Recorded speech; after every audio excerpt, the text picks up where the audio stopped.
Follow your master in spirit. Travel in this way, my child.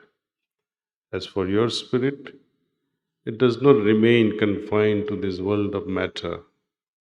Every day you experience it under His high guidance. Wherever He is, whatever He does, a connection is established between you for reasons which are humanly beyond your understanding. Your mutual faith in authorities that are guiding your steps ensures that your personal abilities fit together and work wonders in this special context. Time will tell. On earth, it takes a lot time of anything being built on other vibratory levels to take shape.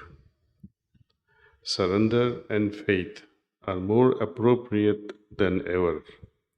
So, it is at all levels of hierarchy.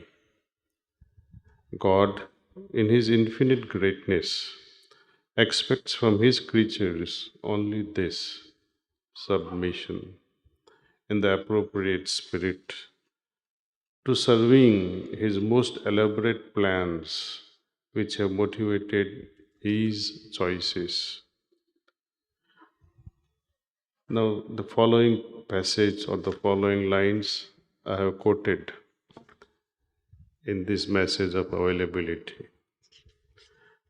Babuji says, to serve entails that one's life is no longer one's own, and that in a way one makes oneself available to deal with it.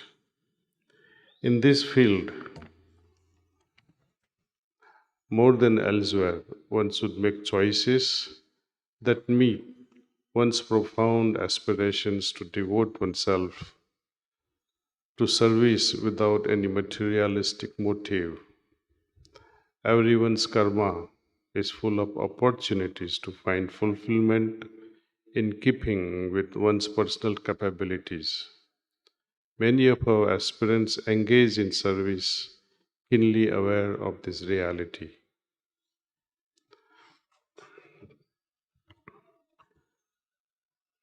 In whispers from the brighter world, the divine message is transmitted from Babuji Maharaj to his scribe, Madame Helen Perret.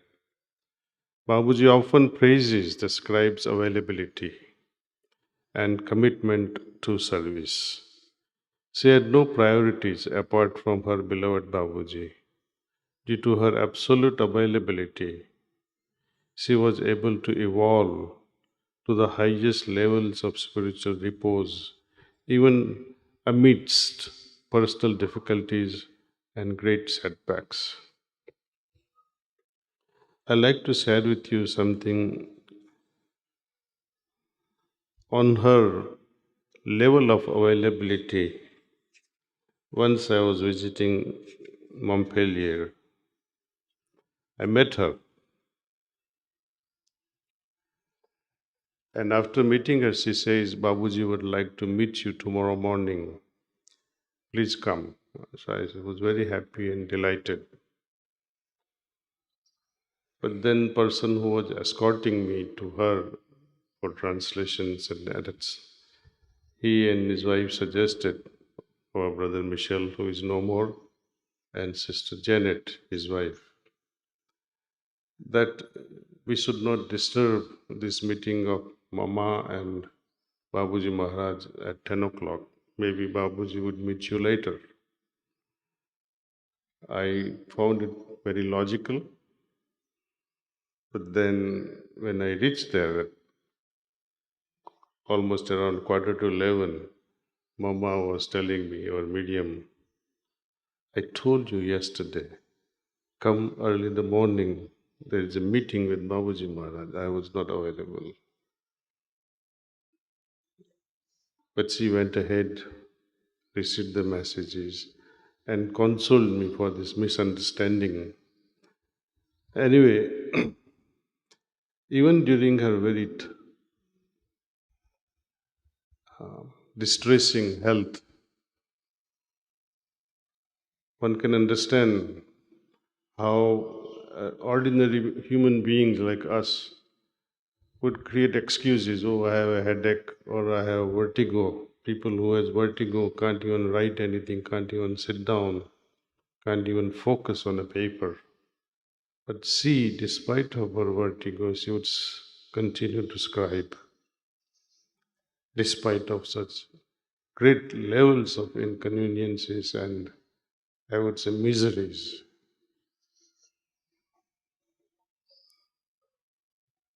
So that level of commitment we need, we have to be available under all circumstances. And she would also say something like this: whether I'm sick or healthy, whether I'm in the bed or in the chair, what am I going to do anyway? So might as well connect and start writing something. If I remain in the bed, nothing will happen. My pain is not going to go away. My vertigo is not going to go away. It's better to sit and begin working. This is a big lesson for us. Often we say, oh, I have a headache, and we skip meditations. Will your meditation interfere with your headache, or will it help? I think we should be wiser in making choices and make ourselves available to go through it.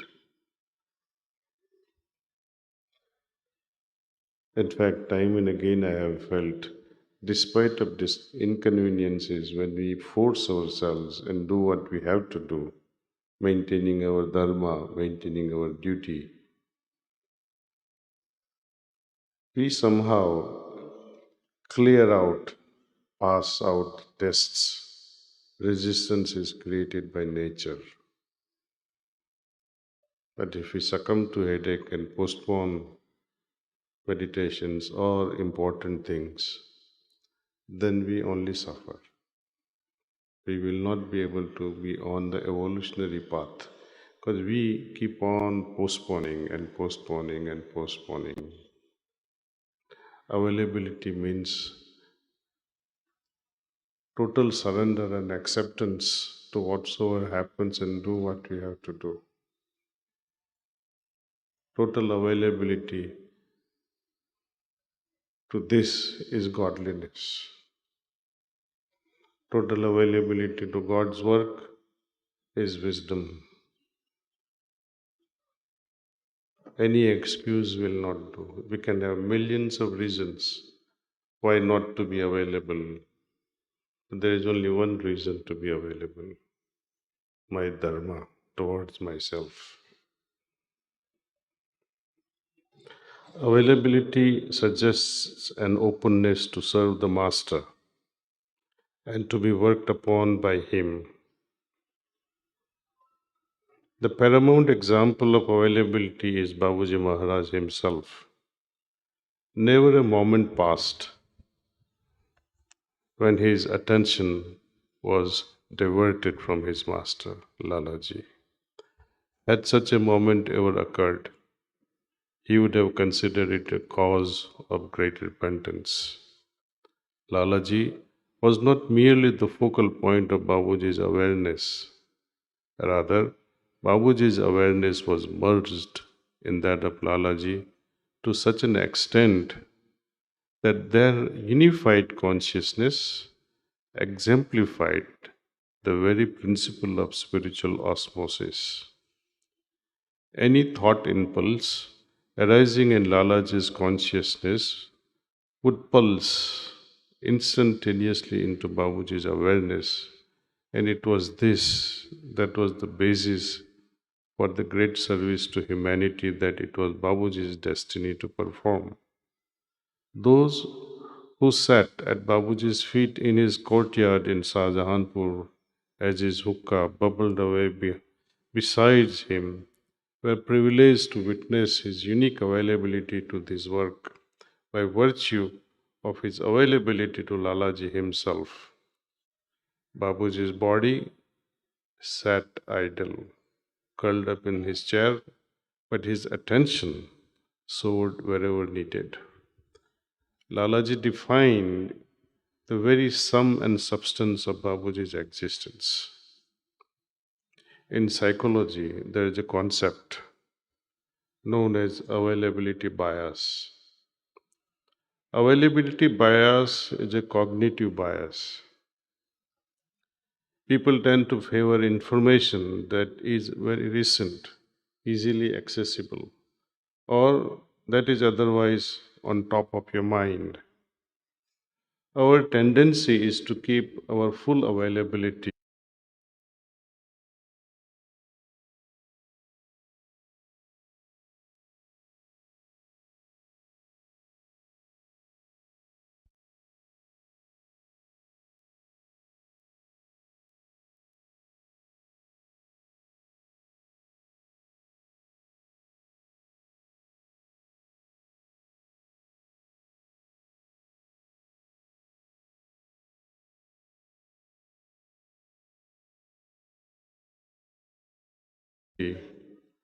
in reserve and instead lead our availability to those things that are nearest to us. Ephemeral phenomena become our priorities, palpable objects of thought and senses that are most vivid to our daily experience, capturing our attention and motivating our actions. For example, suppose you have recently seen many news reports about robberies in your neighborhood. In that case, you may overestimate the likelihood of being robbed yourself.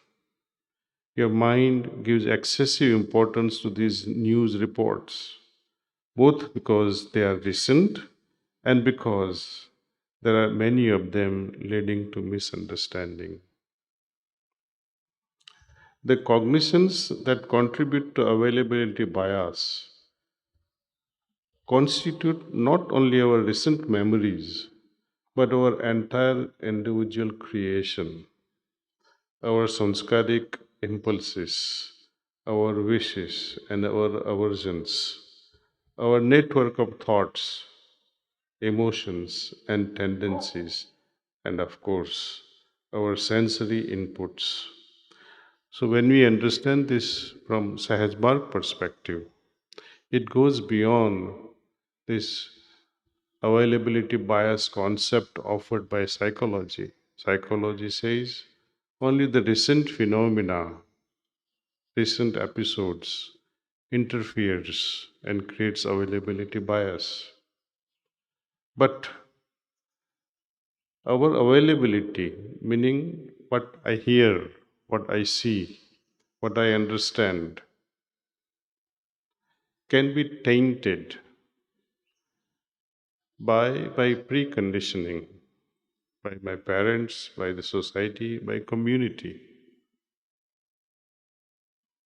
So samskara plays out a greater and intense role much more than the recent phenomena. Suppose you heard 12 different songs played simultaneously at the same time, 12 songs at the same time by 12 different musicians, each in a different key and with a different rhythm. How would it sound? However beautiful each song is individually, however masterful the musicians, they would only create noise. Likewise, our mind takes an interest in multiple things and becomes a center of chaos. There is nothing wrong with the mind. It likes to think, think, and think, but it tends to remain absorbed in its own creation and becomes complex. We must train the mind. Our intentions must be focused. We must learn to play one song at a time, one musical instrument at a time, one thought at a time. Otherwise, there is no beauty, but only dissonance. Our availability of energy should be just one practice, Practicing any method demands some level of trust and confidence in that method. Practicing multiple methods creates multiple channels in mind. It only means you are not happy with the method you are already practicing. It is like saying, I am married to my wife, but available to all. You are not fully available to anyone, thus. Availability to many is availability to none. Saranagati and devotion means giving yourself entirely. If you give yourself to many, are you giving yourself entirely to anyone at all? You are always holding some part of yourself in reserve. This is mine. I will not share it. You are not giving yourself to anything. I will repeat an ancient story Swami Vivekananda shared at Chicago, Parliament of World's Religions. The year was 1893. In Sanskrit, the story is called Kupa Manduka. He says, once there was a frog that lived in a little well. It was born there and never once left that well in its whole life. The frog never imagined that there could be a world beyond the boundaries of its little well. That is, until another frog hopped in the well.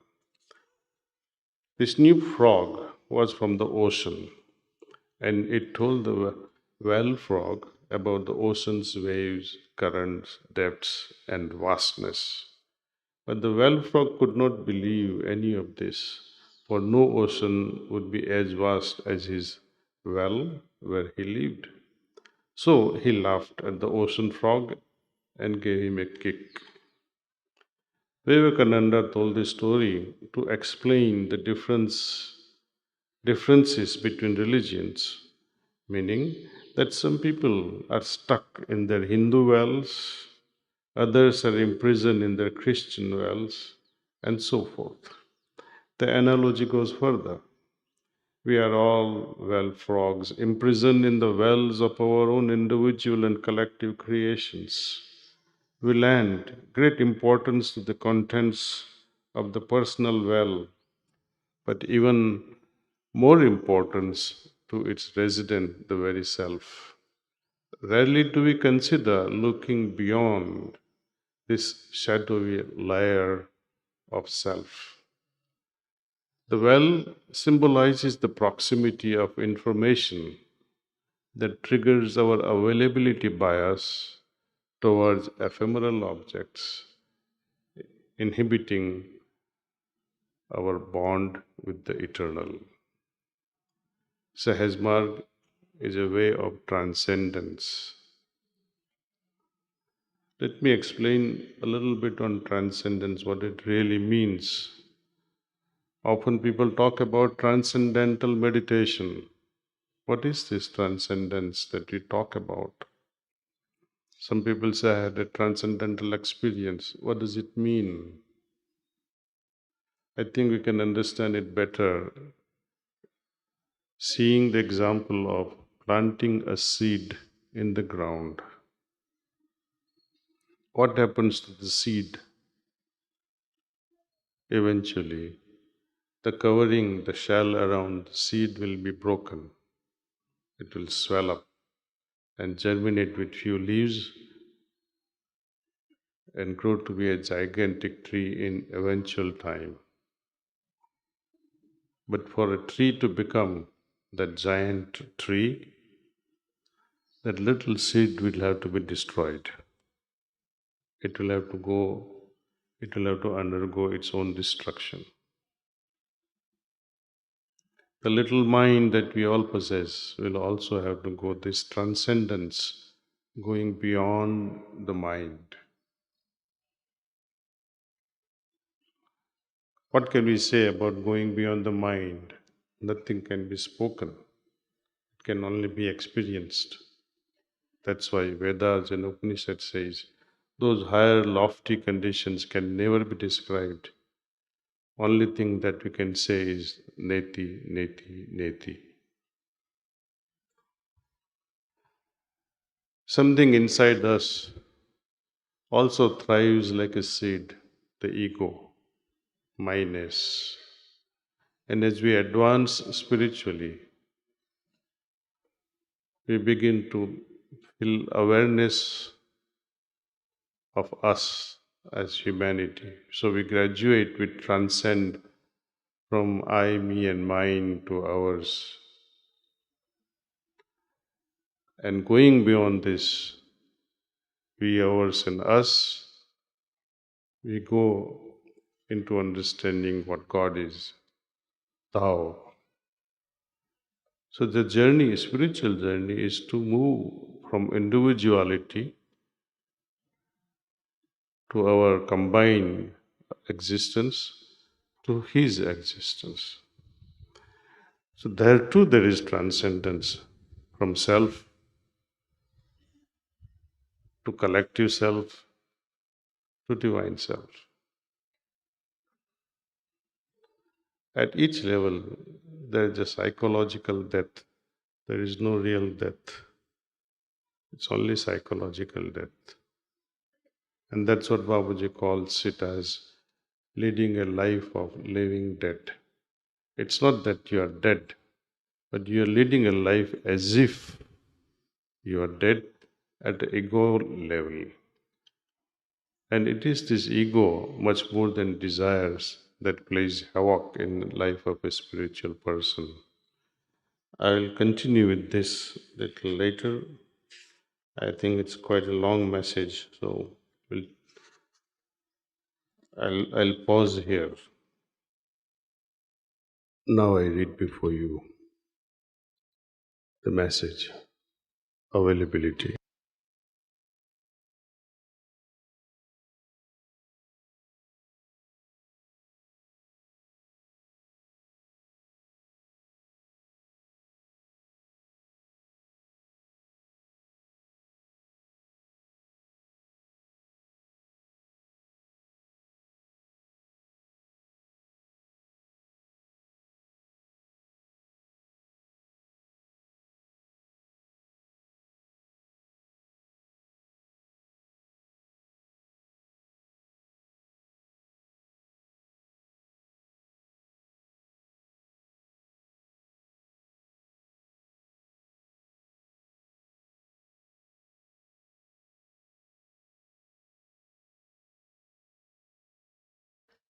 Program and various other associated programs with hope.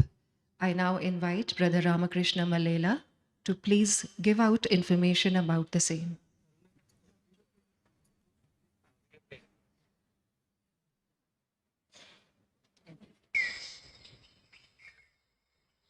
The design of this program is amazing actually. There is a step by step learning, and you are able to really feel the change in yourself.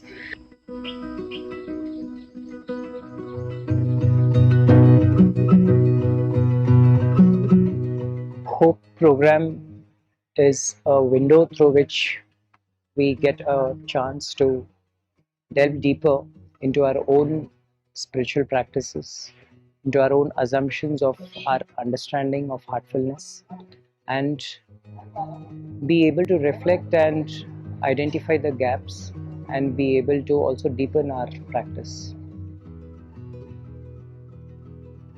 While I have been reading books, I have been practicing, but in case I have missed and there is any information gap, so I thought that this was a good opportunity to cover that gap and correct my course. I think the biggest change I've noticed in myself is the removal of resistance. I've I've always been resistant for a certain number of things, and that's the most major change I've seen in myself in the past 7 days. With lots of clarity in a short time.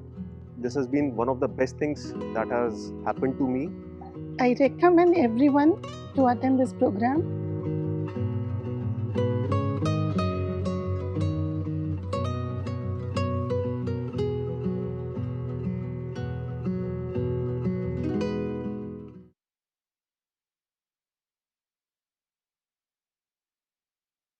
Good evening. Namaste to everybody. My name is Ram Krishna. For the next few minutes, I'm going to take you through the HOPE program and its purpose and the design and especially the methodology of the HOPE program. I have few slides for making it more relevant. And as you look at the slides that will come up on the presentation,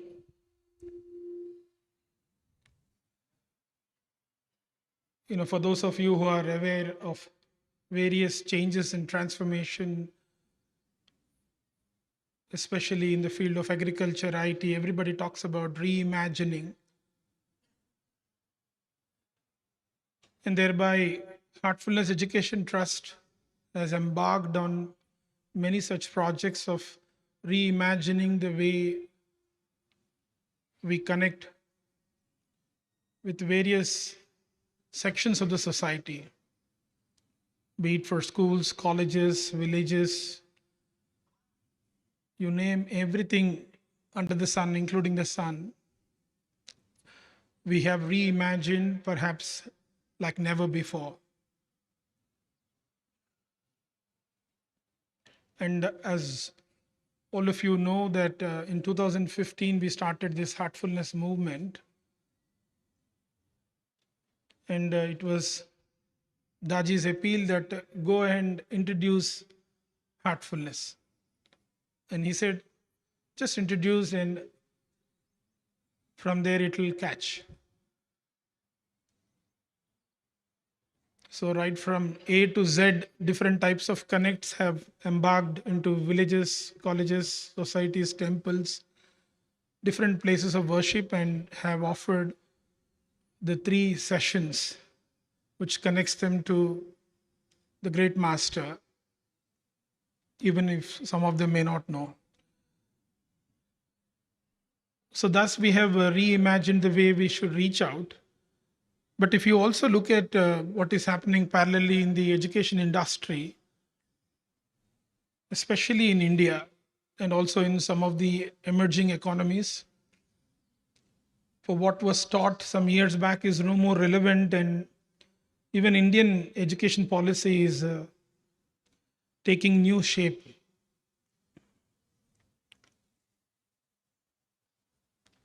And as a country, as educational departments, everybody is adopting, adapting, shifting to the new orbit of NEP 2020. So this requires even heartfulness education also to align to the new landscape of where the way youngsters learn, where new seekers learn is quite different. I've joined Sajmarg in 1993. And today the way heartfulness is, of course it is the same, but the way we present is different. And there is a reason why I'm taking this particular pitch to this presentation. When we refer to Patanjali Yoga Sutra, first chapter, 7th sutra, several thousands of centuries back itself, Patanjali gave this sutra of 3 types of knowledge. And since we're talking about education, when we reimagine, we'll have to see it from this perspective. As what you see on the slide is the 3 forms of right knowledge. And if you take the letters there, it's called Vikas. But in modern education, at least for the last 50, 60 years, the place for visual, kinesthetic, and auditory is significant. Thereby, a lot of content is about books, writing, reading, which is called agama, sort of referring to scriptures. This has been the place where most of the education got stuck. But when Patanjali refers to three levels of right knowledge, a generation is stuck in the last part of it, which is agama, just referring to bookish knowledge. Flip the story, Heartfulness brings a revolutionary approach that Brahma Vidya, spiritual education, can be given as a direct perception, which is pratyaksha. And then there is books. So between these two dimensions, there is the centerpiece, which is anumana, inference or intuition, where you can deduce something. So in the pratyaksha model, through the heartfulness interventions, we have given the direct perception. And of course, we tell the participants of various sections of society to read Reality at Dawn, Designing Destiny, or any book that we all felt is important. But that is all books, and Babuji says that's all books for information. So between the direct perception and the books, there is a place for intuition, which is the main coveted idea when Daaji introduced in 2015 for Brighter Minds, is the way the future children will learn will be far different from how I learned in 1993. So this intuition function will require a person to write down, ask, question, inquire, discuss. There are various levels of expressing anumana. Basically, anumana, just to follow what your mind says precisely. So what does this slide say? That Heartfulness education is embarking on a new form of offering spiritual education.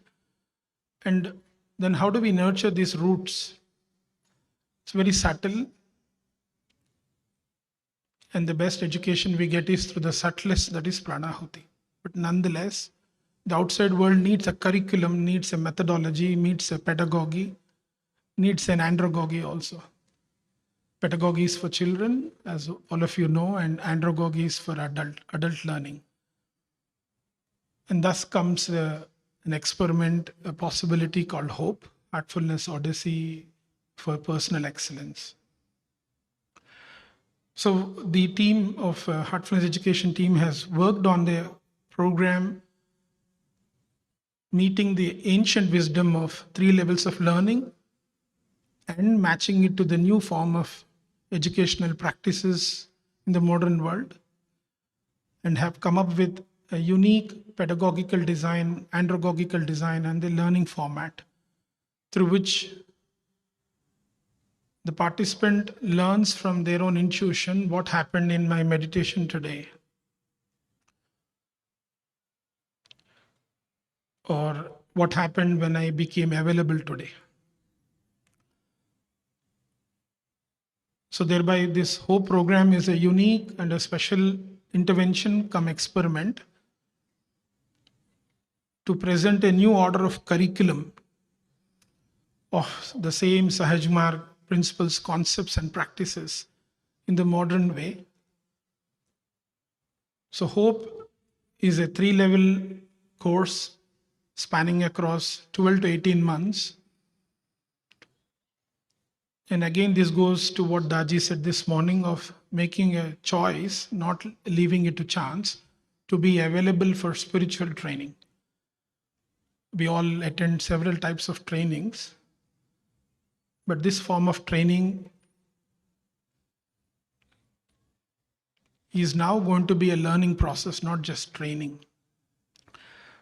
So this is being launched in August, and we have made some progress with the pilot batch. And as you see on the slide, there are some learning objectives.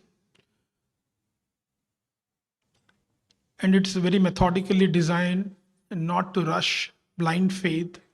Thereby, the participant can learn at their own speed as an experiential program. There are 3 levels, like I said, and each level has certain chapters. And this is what we mean by reimagining spiritual education.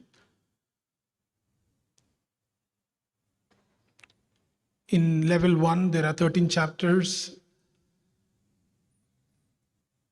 And like we said, the design principles of the curriculum, the learning ways of youngsters especially, or any new seeker who wants to come with a rational understanding, they can attend this program. And after they complete 5 days in Kanha, they will have 6 months of online sessions twice in a month, and they complete 6 months, and then they come back to level 2 to finish their next level 2, go back for 6 months, and then come back for level 3 and do a small project work. And as we say that it is a game, from one level to the next level, it is a journey. So for that purpose, we have created, the Heartfulness Education team has created a very specific, unique workbook. This workbook is to allow the seeker to learn at their own pace, where the content is drawn from various references from Sahajmarg literature, and it has specific chapters written in a very progressive manner, or I must say like a spiral curriculum. Thereby the learner is on her own, can learn Sahajmarg with very little assistance. There is a specific learning clock. This is the center piece of the whole program, where they practice, observe, write, reflect, discuss, share, serve, guide. And there are specific terms that are given as a reference, what it means, because educational practices demand definitions. What do you mean by reflection? So this book provides the clarity and a self-assessment, after which the person can start the course. Even a newcomer, believe me, is more intuitive to understand these questions, and they know where they stand. After the self-assessment, they assess their practice in a very nice and light-hearted way. So they can, and yes, I'm showing you the glimpses of the workbook. And then there is a workbook in which there are questions for them to ponder. And then there are specific videos with a QR code.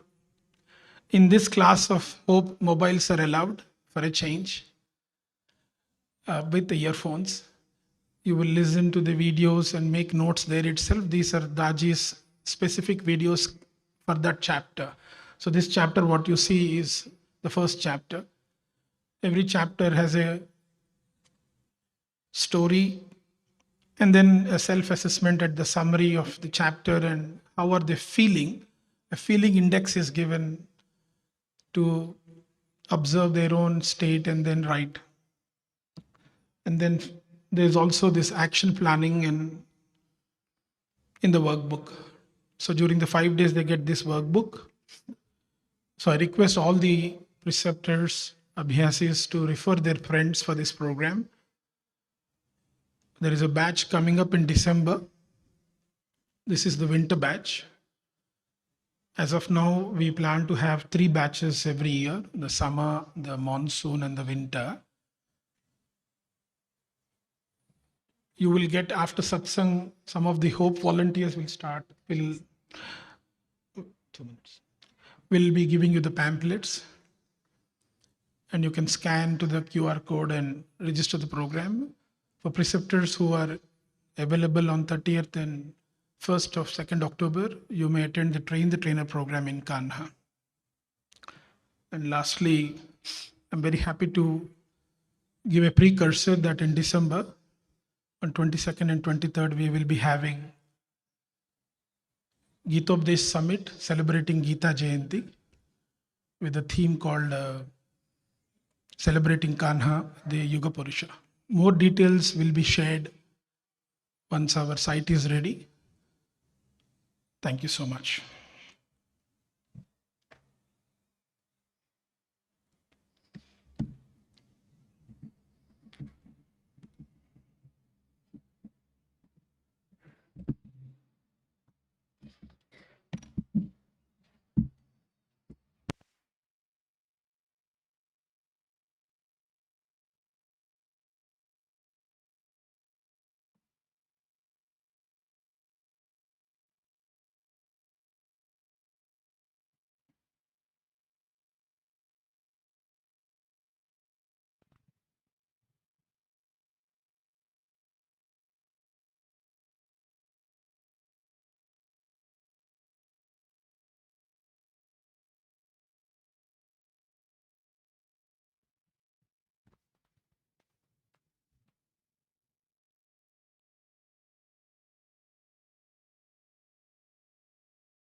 Please start meditation.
on today's special occasion.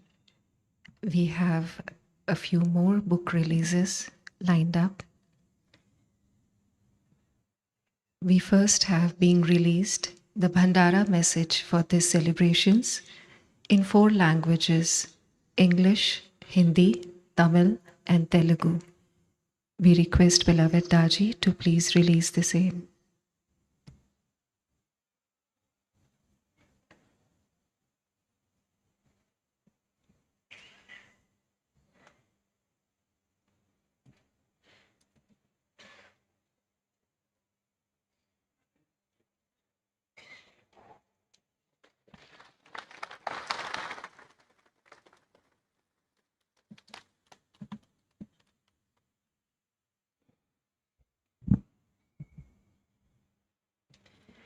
Next being released is the Whispers from the Brighter World, volumes 1 to 4, for the years 1944 to 1955, in the language Kannada. This is a spiritual treasure of great wisdom from beyond this world. It is a historic record of the intercommunications Babuji Maharaj had with Lalaji Maharaj and other great spiritual elders, which he faithfully recorded in his diaries. These profound conversations are a window into the ideal relationship of a guru and a disciple that we witness in Lalaji and Babuji Maharaj.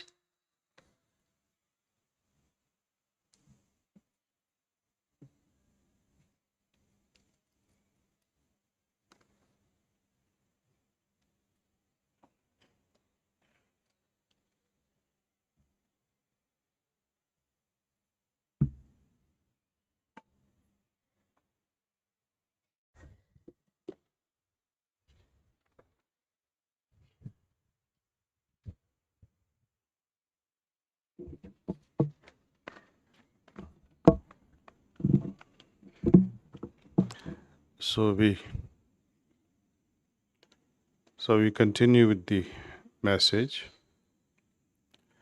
Sahaj Marg is a way of transcendence. I think we discussed on that. It provides the means to shatter the individual network to become a frog of the ocean, so to speak. With cleaning, we remove the emotional memory, the sanskaras that distort our understanding and misdirect our intentions and are left with only the cognitive memories of the events. Without cognitive memory, we could not learn more from the past. Such cognitive memory becomes our accumulated wisdom. Still, we remain within the bounds of that well of wisdom, for it is a wisdom derived from the past. Meditation bestows upon us the possibility of receiving superconscious inspiration, a futuristic vision not based on anything that has come before. It has nothing to do with the past. It is a product of neither the past nor the present. So, with cleaning and meditation, there is this possibility of escaping the well of the here and now and stepping into the daylight of the eternal present. Our prayer, Sahaj Marg prayer, very fundamental thing, it talks about we are yet but slaves of wishes, putting bar to our advancement. And what does that mean? Desires to be fulfilled. We continuously go on creating inexorable future because there is no end to stopping of these wishes and desires. Moment we desire something, we are creating the future for us.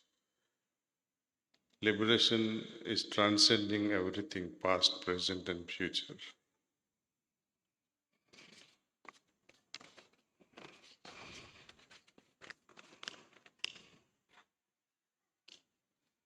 I heard a beautiful analogy once.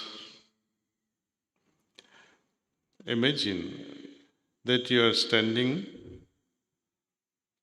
on a bustling city street with a towering skyscraper overhead. Your view is limited, extending only a short distance in each direction before the street disappears from your view. Down the street, a red car is approaching, but it has yet to enter your field of vision. High above, on the skyscraper's 20th floor, someone gazes out of a window. That person's elevated position gives them a broader view, perhaps spanning a mile in each direction. They can spot the red car in the distance long before it becomes visible to you. To you, the car remains in the future. Yet for the person in the skyscraper, it's already part of the present. And when the car eventually exits your sight, it becomes past, while it continues to exist in the present for the person on the 20th floor. An evolved personality is like the person on the skyscraper's 20th floor. From this elevated perspective, such a personality can observe,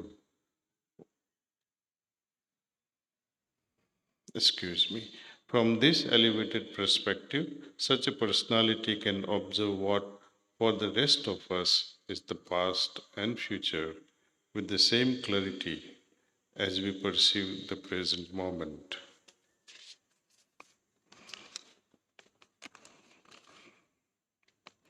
Recall the instance in Mahabharata when Bhishma lay gravely wounded upon a bed of arrows. Lord Krishna approached him and Bhishma asked the Lord, "What has led me to this fate? I have contemplated 100 past lives, finding no justification for this destiny." Lord Krishna said, "Look beyond it." Bhishma replied, "I cannot see beyond it." In response, Krishna granted Bhishma the gift of glimpsing his deeper past.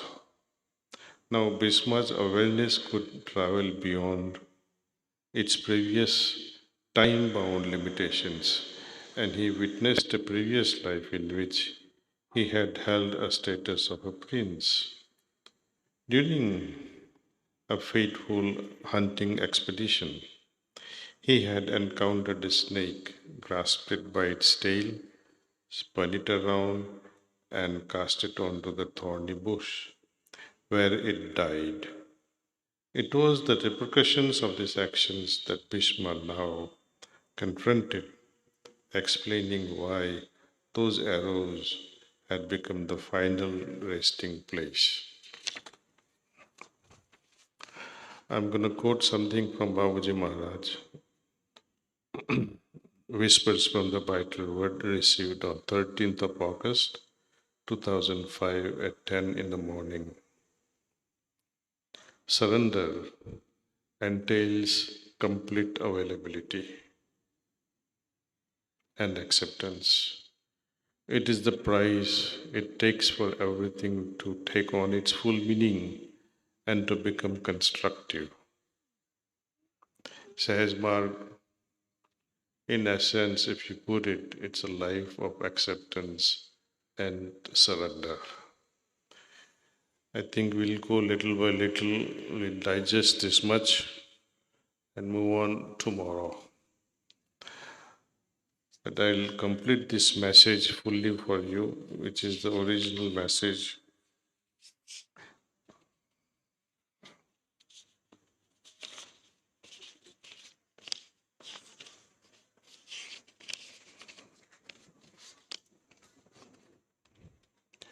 It was on Saturday, August 13, 2005.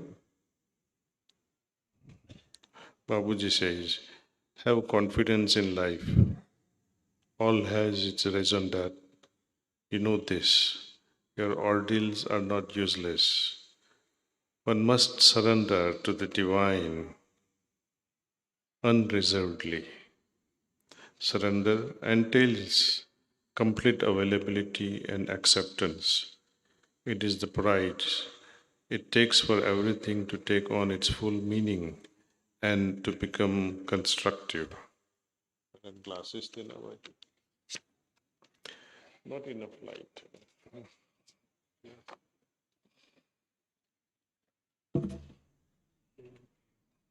नहीं है.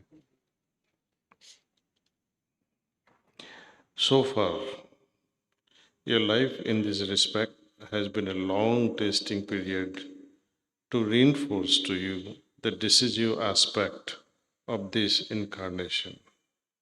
When you leave this world, you will be able to make an assessment of this incarnation and to note the results of your efforts, while leaving aside regrets for all that it did not allow you to carry out.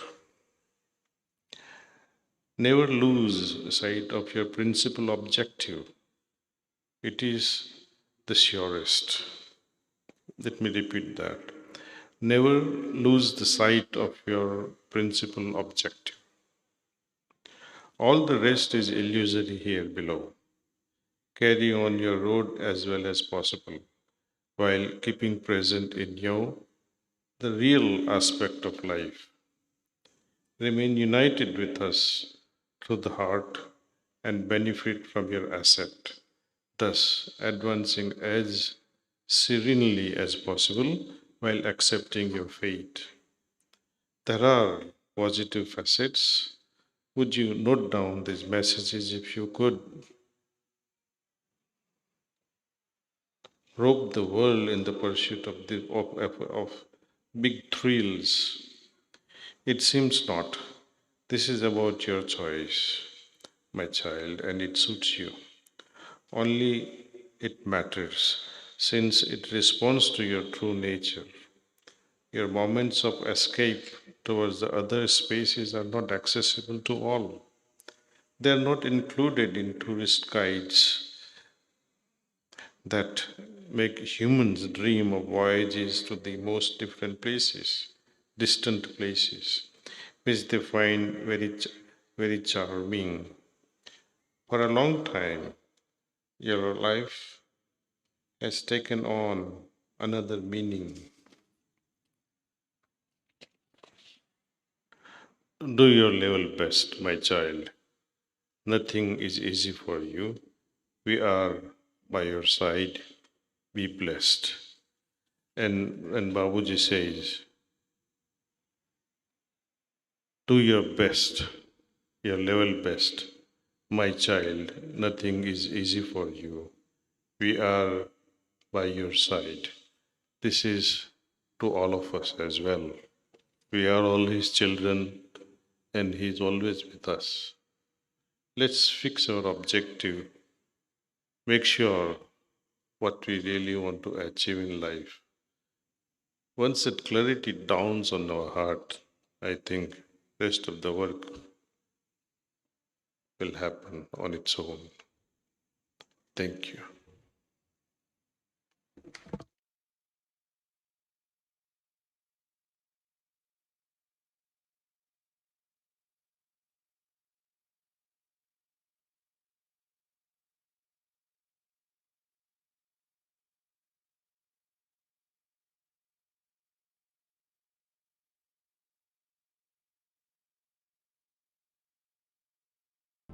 Every mile we run, every person we inspire.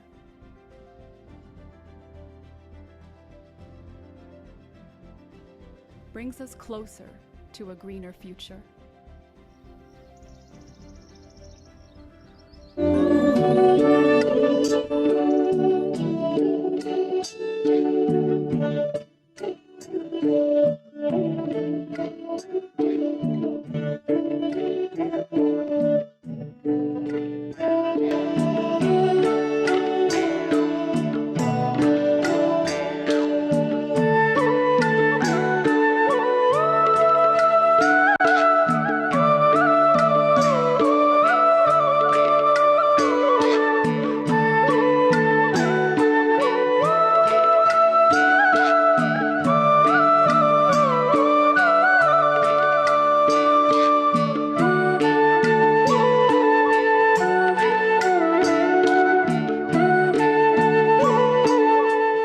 ధ్యాన మార్గ నిర్దేశకుడు Daaji Kamlesh D Patel ఈ వారం మార్గదర్శి. ఆదివారం రాత్రి 9 గంటలకు, తిరిగి సోమవారం ఉదయం 8:30 చెరుకూరి గ్రూప్స్ సమర్పించు మార్గదర్శి